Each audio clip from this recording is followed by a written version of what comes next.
How important is the hit rate? People always want to be right. So if you have a small hit rate, most likely you need a big risk to reward. If you have a big risk to reward, you need a small hit rate. It's intercorrelated. If you have a very high hit rate, you need less risk to reward. But let us show you some numbers or graphs, because I think the best thing to understand those numbers are with visuals. There will be, I think, 2 following slides. But about the basics, how important is the hit rate?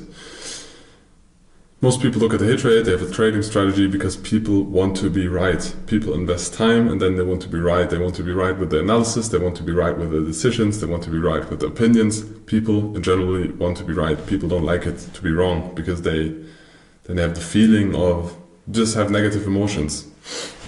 So they look at the hit rate and everybody wants a high hit rate because everybody wants to be right. But in a lot of trading strategies there is no high hit rate. Except you scalp or you use martingale systems.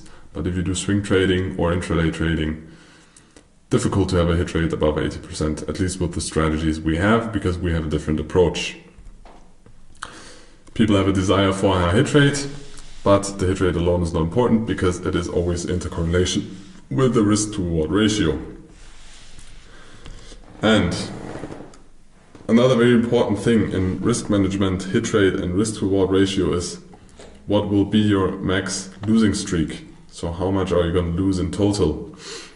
And if you lose, for example, 20%, because this is the magic number that you should remember, or that we suggest you to remember. If you have a loss of 20%, you will need 25% of a gain to be at 0. So you need percentage-wise more gain to be at 0. Then you did not earn any money. You invested time, you risked capital, and you did not earn anything. Your broker got some money in commissions, but that's it. And further your drawdown goes, or the bigger the drawdown gets, the more money or percentage you need to make to go back to 0. So if you lose 50%, you need to double your account, but you have less margin. You're most likely in a psychological, not as good state as in the beginning when you had 100% of your account size.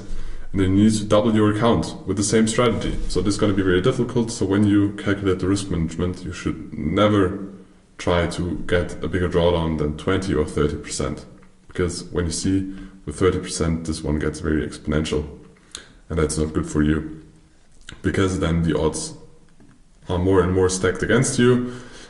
And also most investors and most people feel safe maybe with a 20% loss. Depends on if you have a family. For example, me, I'm way riskier. When I started with crypto and I was in school, I knew I had nobody. My grandparents were still living, so I knew if I have nothing, at any point I can go to my parents or grandparents and there will be food. So I had the possibility to risk a lot. If you have investment capital, bigger size, or you start to have a partner or a family that is dependent on you, you should risk less, because this is somebody or several people or an infrastructure or a company is dependent on you, then you should risk less. But again, you need to adapt to your personal needs. But all those numbers are interesting and good, but I think this is an even better visualization. So you see on the downside how much loss you take, and then in relation how much profit you need to make for that. So if you lose 80% of account, you need to make 400% in profit on that account to be at break even. Again, you did not earn any money with this, you just spend money and commissions and time, and this can be very frustrating. So try to stay above here if you want to have long-term success and if you don't want to gamble. If you want to gamble, of course, you can go all in, but this is not what we want to teach you. We want to teach you risk management and money management, and for that you should not have a total drawdown that's bigger than 30%. More, or I suggest you to focus on 20%, because if you calculate with 20% and then there's going to be a big event, maybe there's going to be slippage, maybe there's going to be one decision that is not, where you did not stick to the plan, so you have a small puffer or like a small safety in your calculation. So those 10%, so try to calculate with a 20%, so you're always above this. So, what does the risk to reward tell you? We now, or I know several times, told you that there is an intercorrelation between the hit rate and the required risk to reward ratio. So, here you can see, if you have a risk to reward ratio of 1, you only need a 50% hit rate. Of course, it's going to be 51 because you have commissions, you're going to have spread, but we take this not into the calculation because it's individual on the asset, but it's a little bit higher than 50%, but then you're going to be break even. If you have a risk to reward of 1.5, you just need a hit rate of 40%. With a risk to reward of 3, you only need a hit rate of 25%. So the bigger the risk to reward is, I don't know why it's twice in here. Doesn't matter, because it's maybe the one that our strategy mainly focuses on. But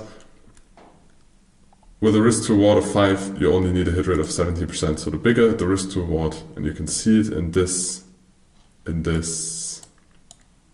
graph or sheet, that the lower the hit rate, the bigger the risk to reward that you need.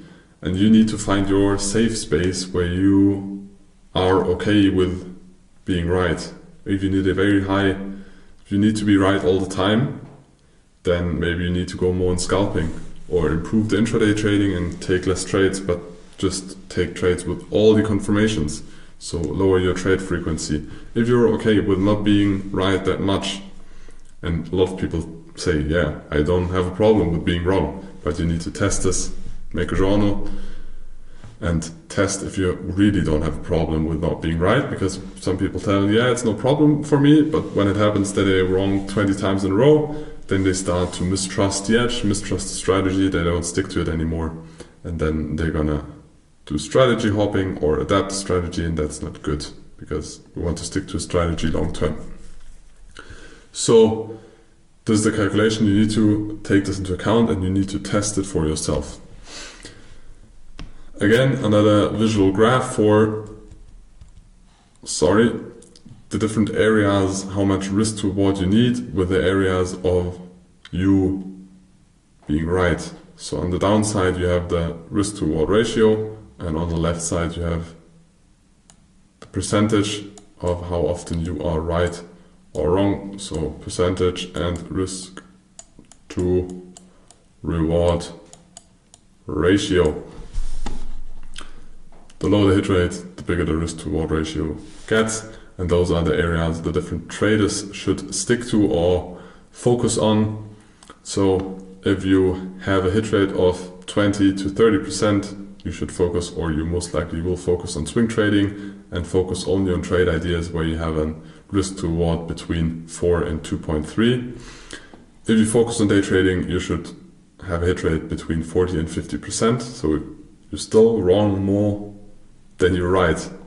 Realize this. But you can still earn money with this, and you should focus on a risk to reward with 1.5, or it should be at least above 1. And if you do scalping, you should focus on higher hit rates from 70 to 80%, and a hit rate that is between 0.25, a risk to reward ratio that is between 0.25 0.4. But scalping is not a big part of this course because it is a whole trading strategy and topic for its own. You can learn about about that. The things that we use in the order book to optimize or get better entries, we told you in the previous section about in the dynamic setups, but there's a lot more to learn about the order book, but it's too complex to combine everything because you're still a human and you will not be able to combine everything.